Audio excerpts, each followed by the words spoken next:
Ladies and gentlemen, the story you are about to hear is true. Only the names have been changed to protect the innocent. Dragnet.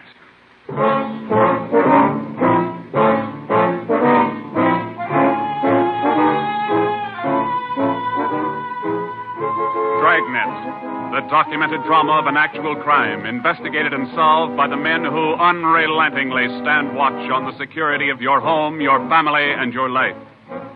For the next 30 minutes, in cooperation with the Los Angeles Police Department, you will travel step by step on the side of the law through an actual case from official police files. From beginning to end, from crime to punishment. This is the story of your police force in action. Dragnet.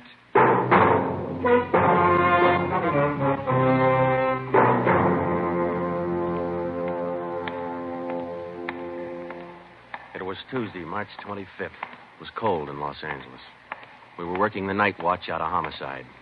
Detectives in Los Angeles work in pairs. My partner's Ben Romero. He's a sergeant, so am I. My name's Friday. The boss is Ed Backstrand, chief of detectives. I was on the way back from the record bureau, and it was 13 minutes past 11 when I got to room 42. Homicide. That's a hot shot. Somebody grab it. I got it, Ed. At 1245 East Doheny Street, 1, 2, 4, 5. two officers shot. At 1245 East Doheny Doheny Street. Two officers Shot. What have you got, Friday? Read it. 2 officers shot. Where's Romero? Right here, Skipper. Okay, you've got one to roll on. Get going.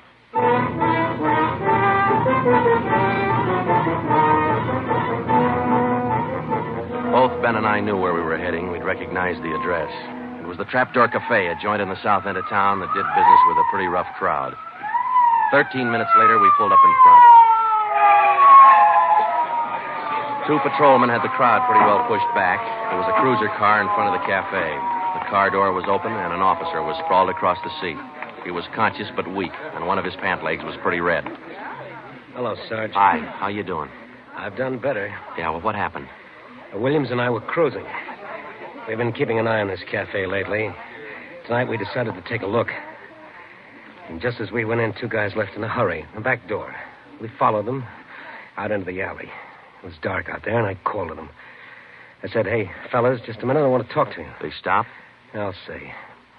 One of them whirled. He had a gun in his left hand. He shot both of us. Left hand, huh? Williams went down and out. I went down, but I took a shot at them. No effect. Then I started crawling out here to the car so I could call in. You started crawling? Yeah. Wait a minute, Emerson. Weren't there any people around by that time? Oh, yeah, quite a few ran out after the shots. You mean nobody would help you to the car? That's right. Did you get a good look at either of the gunmen? Well, one of them was tall. I think he was a redhead. There was something funny about his nose. That's all I saw. It's too dark out there. Williams was closer. I think he got a good look. Joe, the other officer, Williams. He's in pretty bad shape. Is he breathing? He's still alive, Emerson. I don't know how much time he's got. Ambulance? On the way. Okay, let's round up all the men who are in the cafe. We're taking them in.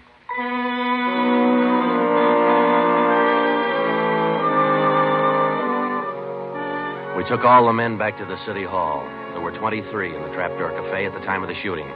We questioned all of them. One of them said there had been a redhead in the place, but he couldn't describe him. Ben and I left the interrogation room, and we went back to the squad room. Friday, Romero. Got a minute? Yeah, Ed. Come on, Ben. Sit down. Okay. You get anything from those people you questioned? Nothing we could use. Oh. How's Williams? It's pretty bad. When do they operate? As soon as he comes out of shock. Probably in the morning. You boys will be there. Yeah, we will. When the surgeon digs that slug out, get it and mark it for evidence. Yeah. Skipper, them 2 men shot without asking any questions. They must be hot. Yeah. Same thing occurred to me. When we get that slug, the ballistics can tell us whether that gun's been used on other jobs. We got enough of their modus operandi to have the statistician give us a run-through on the IBM now. One of them is left-handed, and he shoots quick. Okay, be in surgery tomorrow morning at 9.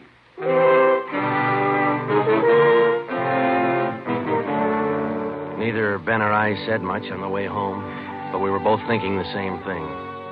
I knew the chief was thinking it, too. Here were two men who'd shot a couple of police officers without asking any questions. Now, I suppose you've heard a lot of stories about what the force thinks of cop killers. Sure, we don't like to lose our friends and partners any better than anybody else would. Why not figure it this way? If these two guys would gun a couple of armed police officers, do you think they'd hesitate to shoot you, the unarmed citizen?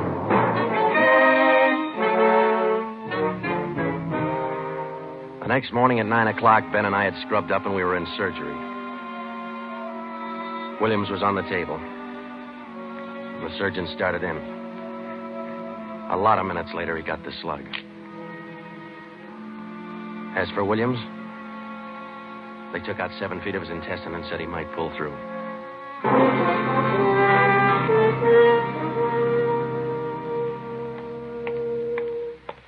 Joe, here's the report from ballistics. The slug they took out of Williams come from a .44 Smith & Wesson.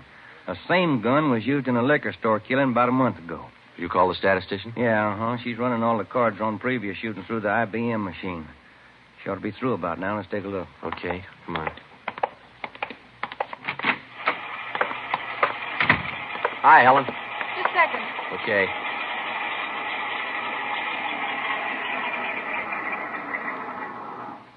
Well, that's it for you. These cards will give you all the shootings pulled by 2 men on foot who shot quick, one of them left-handed. Right. They're all yours. You sure can tell a lot from just a bunch of little holes in these cards, can't you? I can't, but this IBM machine can. It never ceases to amaze me. Okay, shall we check the cards, huh? Yeah, sure.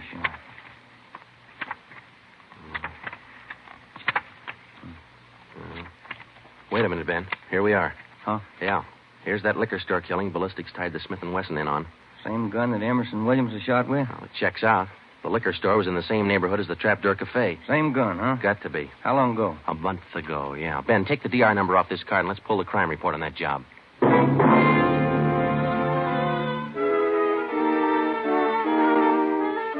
We pulled the crime report out of the files. It said that there was only one witness to that liquor store killing a month ago. That witness was a woman.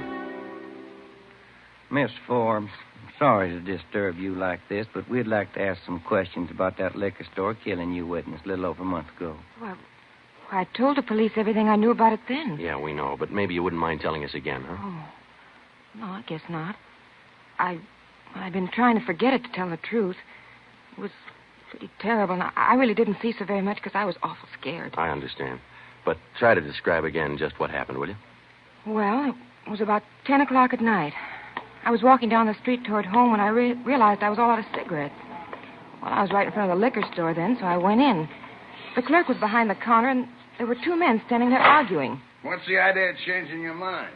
I thought we was going to get bourbon. No, let's get the wine. I want bourbon. Costs too much. Wine's good enough. The rest of them want bourbon, too. We better talk to them. Well, okay. We'll be back when we make up our mind, mister. 2 men walked out of the store, and the clerk smiled at me and shrugged his shoulders. I bought a pack of cigarettes and turned to leave. But just then the 2 men came back in again, and each of them had a gun in his hand. This is a stick-up, mister. The clerk just sort of crumpled to the floor. I couldn't believe my eyes, but that's just how it happened. The men said this is a stick-up, and then they shot him right away. Get over against the wall, lady, or you'll get the same. One of them punched the no sale on the cash register. I was shaking so I almost caved in. He scooped the money out of the drawer and stuffed it into his pocket. And then the other one went over to where the liquor clerk was lying face down. He knelt down beside the clerk, and he put his gun against the clerk's spine. Then they both ran out of the store. It was terrible. That clerk, he was lying there helpless and wounded, and they deliberately... Yeah, Miss Forbes, I understand. Oh, Miss Forbes, you said that both of the men had guns. Yes. One of the guns was black, and the other was sort of fancy looking. What do you mean, Miss Forbes? Well, it was real shiny. Nickel-plated? I wouldn't know about that, but it was shiny. There were 2 guns, huh? Yes. Well, now about the men themselves. Well, I was so scared their faces just didn't register with me. The one who shot the clerk in the back was sort of stocky. That's about the best I can do. You mentioned in the report that one of the men was left-handed. Yes, I do remember that. Uh-huh. Look, Miss Forbes, this is very important to us. One of the men was a redhead? Redhead? Why, no, I didn't see any redhead.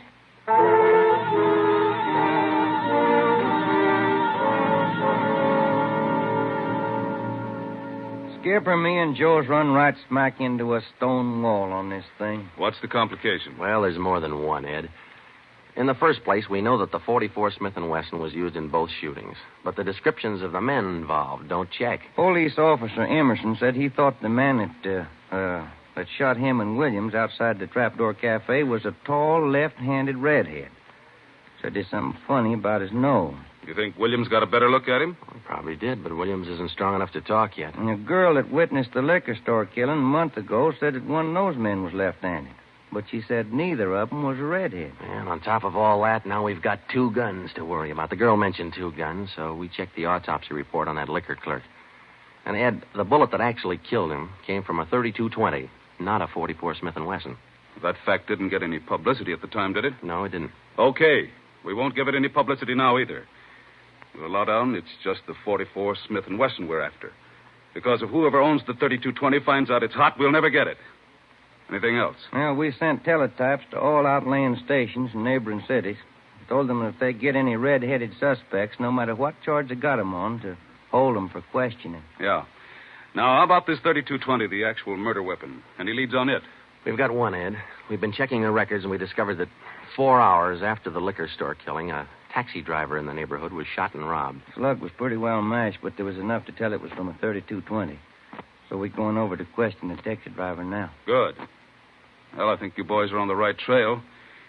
So far, what we've got is mostly unrelated facts, but sooner or later, those facts have all got to tie in at some point along the line. Find that point.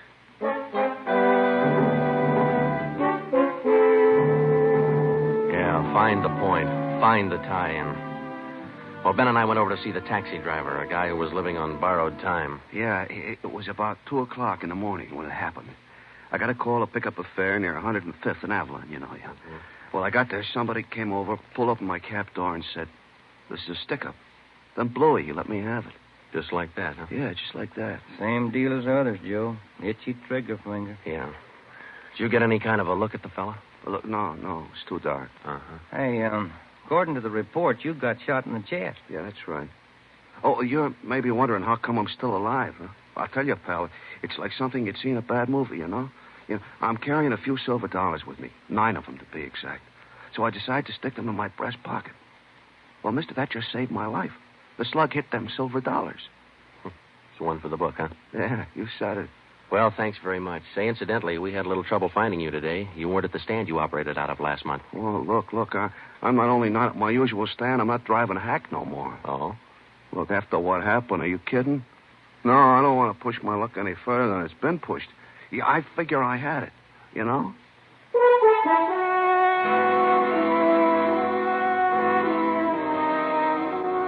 And about that time, Ben and I were beginning to figure we'd had it.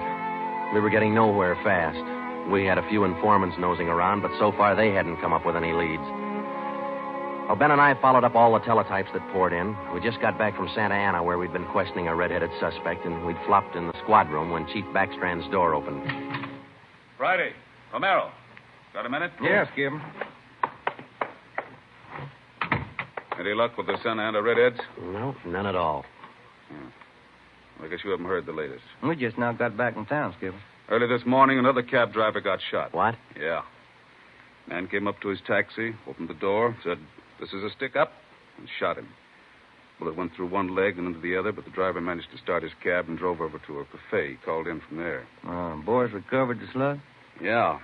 It came from the same .44 Smith & Wesson that was used in the other 2 jobs. The cab driver get a look at the gunman? Yeah, briefly. Was it the redhead? No. Oh, the stocky guy. He wasn't redheaded and he wasn't stocky. That's all the driver knows. Well, that's great. Skipper, this is beginning to sound like a Gun of the Month club. You reckon somebody's renting them guns out? Well, they're passing the guns around all right, but I think they're working together. The way they operate indicates that. Yeah, the trigger-happy routine. Killing is apparently more than a business to them. It's pleasure, too. That's why we've got to get to them fast. Come over here. All right. Come on, Ben. Here. Take a look at this map. Uh-huh. Here's the Trapdoor Cafe, and over here's the liquor store. And down here is where the first cab driver got shot. Mm-hmm. Right here's where the second one got it. All of the shootings have taken place within an area of 10 square blocks. Okay. Tonight we're going to throw a blockade around that whole area. Good. It'll go into effect at 10 p.m.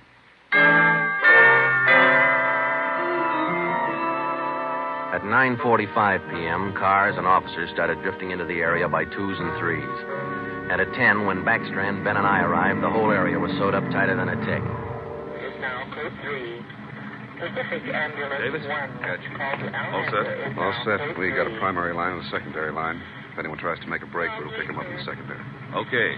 Friday and Romero here will cruise around the area with me. Go to work, men. Every car in the area was shaken down. The same process was also followed on all persons on foot. The blockade went on all night. By the end of that time, we'd brought in 217 suspects. 26 of them were redheads. What's your name? Henry Wagner. Where do you work? Lumberyard. Which one? First star. What time did you get through work last night? About 6, I guess. What'd you do then? Had some dinner. Where? Harry's Grill. And what? Shot a little pool. Look, I tell you, I ain't done nothing. Now, let's go back to the day before yesterday. Did you work at... And that's the way it went all day long. We shot question after question at them, working them gradually back to the days on which the shootings had taken place. When it was all over, we got 6 men wanted in other cities on various charges. We got quite an assortment of guns and knives. But as far as the shootings were concerned, we got nothing. Well, I guess that's the last of them. Oh, I was running out of questions there at the end. You two boys better go on home, get some sleep. Well, I was kind of figuring on checking back over the reports to see if we might have overlooked something. I said go on home. You two boys have been at it for 32 hours straight. Look at you. You're both so groggy you can hardly stand up. You need sleep. It's 4 p.m. now. Don't come back until 10 p.m.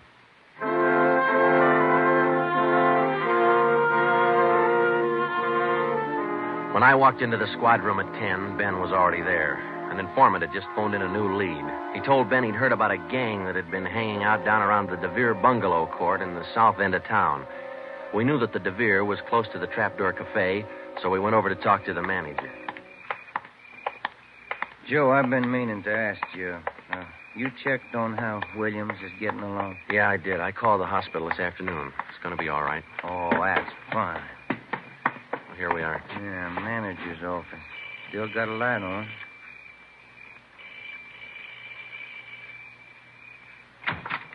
Yeah? I'm Sergeant Friday, police. This is Sergeant Romero. Yeah? We'd like a little information. Why, sure. Come in. Thank you. What can I do for you? Well, did you hear anything about a gang that hangs out down around here anywhere? Gang? Why, no. How about your tenants here? Any of them ever been in trouble, to your knowledge? No. This ain't exactly the best neighborhood in town, but we try to keep things under control. Once in a while, one of them will get out of line, but when that happens, we heave them out of here. You heaved anybody out lately? Yeah, I did. Fellow and his wife a few weeks ago. They had a fight in one of the bungalows. She took a shot at him, but she missed. Party by the name of Stuba, Carl Stuba. What did this Stuba look like? Oh, sort of tall, skinny. Was he a redhead? No. Now, we'd like to take a look at that bungalow that he lived in. Sure. Help yourselves. Down the end there, number 5. Still vacant.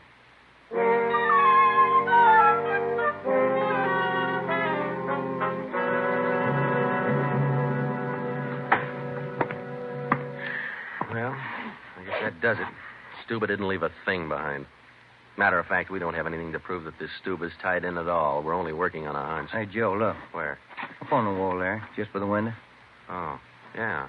Yeah, that plaster there, it's newer than the rest. You got a knife? I sure have, boy, and I'm carving. That manager'd be awful unhappy with me if he was here. Yeah, he would. Yeah, it might... Hey, Joe, here it is. A slug. They plastered right over it. Okay, dig it out, and let's hope it matches. It matched. The slug from the wall came from the same .44 Smith & Wesson that had been used in the other shootings.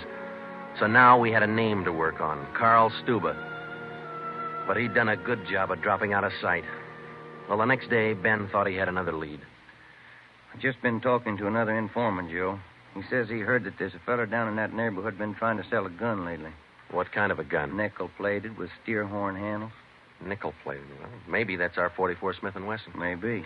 Did the informant know who this man was? Said the feller's name was Alonzo. Yeah. Alonzo who? Just Alonzo. That's all he knew.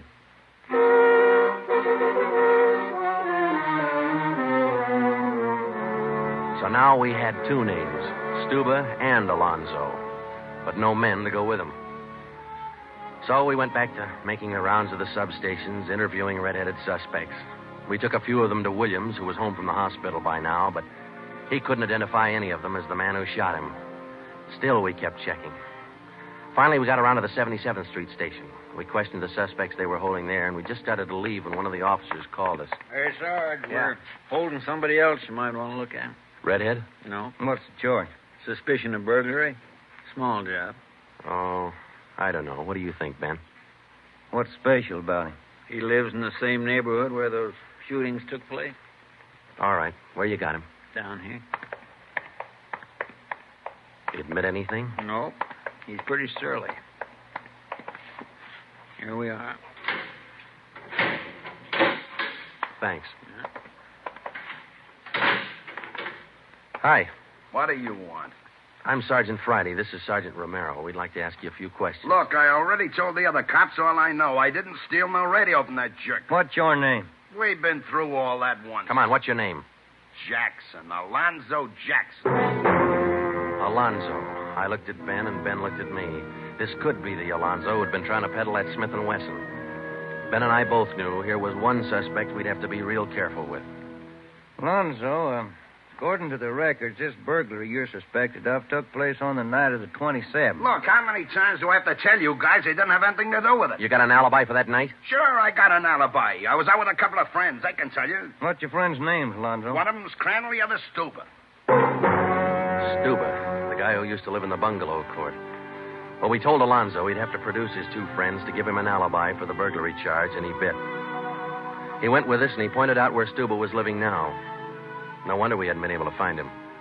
It was a little shack at the back of a lot behind two houses. We thought it was a chicken coop at first. We took Alonzo back to the station, then we picked up Stuba. He was surprised to see us and not very happy.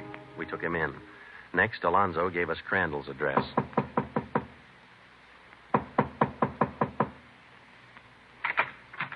Yeah? Mr. Crandall in? No. Will he be back soon? I don't know. Who are you? Sergeant Friday, Sergeant Romero, police. What do you want with him? Oh, nothing important, lady. We just wanted him as a witness. Oh. Well, I don't know just when he'll be back. Probably an hour or two. Okay, thank you.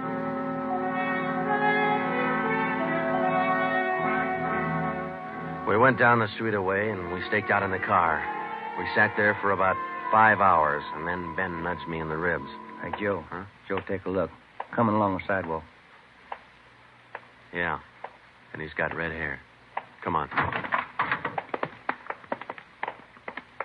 Crandall. Huh? Your name Crandall? Who are you? Friday Romero, police. Police? What do you want with me? I haven't done nothing. Well, then you got nothing in the world to worry about. Come on.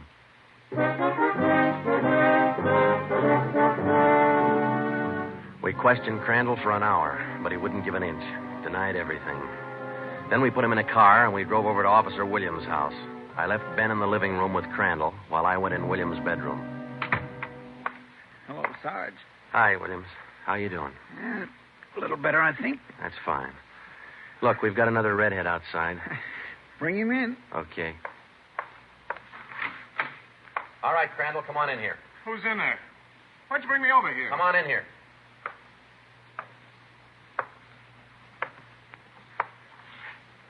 How about it, Williams? That's the guy. No, That's the guy that shot me. Well, Crandall? No. Yeah. It was an accident. I didn't mean to shoot him. It was an accident. Once Crandall got started, he talked his head off. He also admitted being in on the liquor store killing, but insisted he was only the lookout. We took him back to the station and got his whole story down on a tape recorder. Yeah, he was left-handed. Then we went back to Alonzo, who didn't know we had Crandall's confession. We met the chief in the hall outside the room where they were holding Alonzo. About ready to tie the knot? Oh, hope so, Chief. But Alonzo hasn't given any yet, and we still haven't found those guns. We've got one of them. Which one? The Smith & Wesson. Stuba popped about that one 10 minutes ago. Said he left it with his girl. A couple of the boys are on their way over to get it now. That's good, Ed. That leaves just the .32-20. You haven't mentioned the .32-20 to Alonzo, have you? No. He still thinks we're after that Smith & Wesson, and that's the way we're going to play it right now. Go ahead. Look, how much longer are you guys going to hold me here?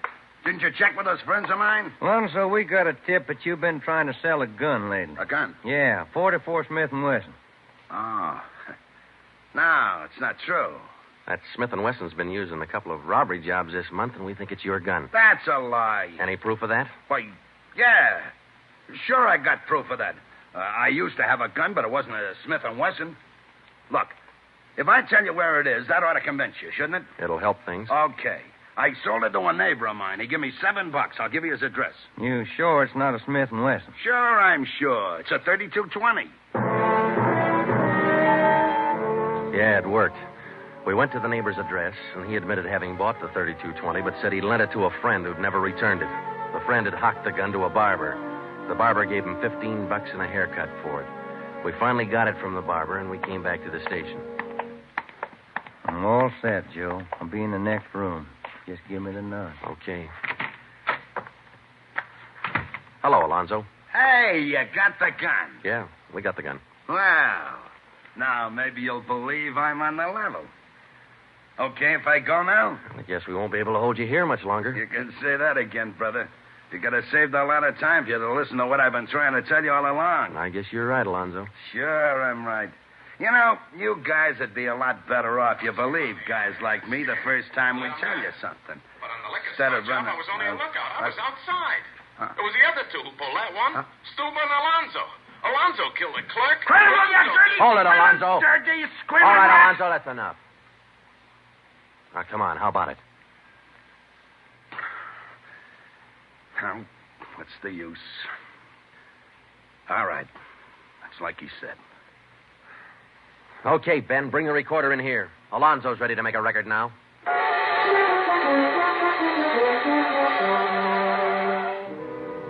By playing back Crandall's statement that we'd recorded earlier, we got a full confession from Alonzo. We took the three of them out and had them reenact the 4 shootings, and we photographed it on sound film. Crandall, the redhead, was the one who'd shot the 2 police officers, but he was only the lookout for the liquor store killing, which explains why the girl witness didn't see him in the store. Stuba and Alonzo were the ones who pulled that job, and Alonzo, the worst of the bunch, was the one who put the 3220 against the spine of the wounded clerk. The 3 of them took turns at shooting the cab drivers and robbing them. That accounted for the mixed-up descriptions, including all that left-handed business. 2 of the 3 suspects happened to be left-handed. Well, that was the crop. Crandall, Alonzo, Stuba. 4 shootings, 3 robberies, 4 attempted murders, 1 murder. The 3 men were tried and convicted. They're all in the state penitentiary. Crandall's there for life. Alonzo and Stuba, they'll be executed next week. File it, will you, Ben?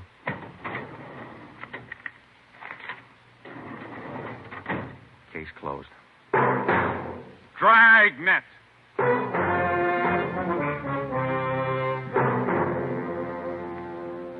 The story you have just heard was true. Only the names were changed to protect the innocent.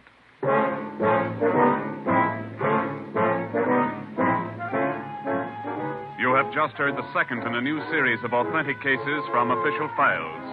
Technical advice for Dragnet comes from the office of C.B. Horrell, Chief of Police, Los Angeles Police Department. Tonight's program is dedicated to Radio Officer Delmer E. Cook of the Los Angeles Police Department, who, on the afternoon of December 6, 1948, gave his life so that yours might be more secure. Dragnet came to you from Los Angeles. This is NBC, the national broadcasting company.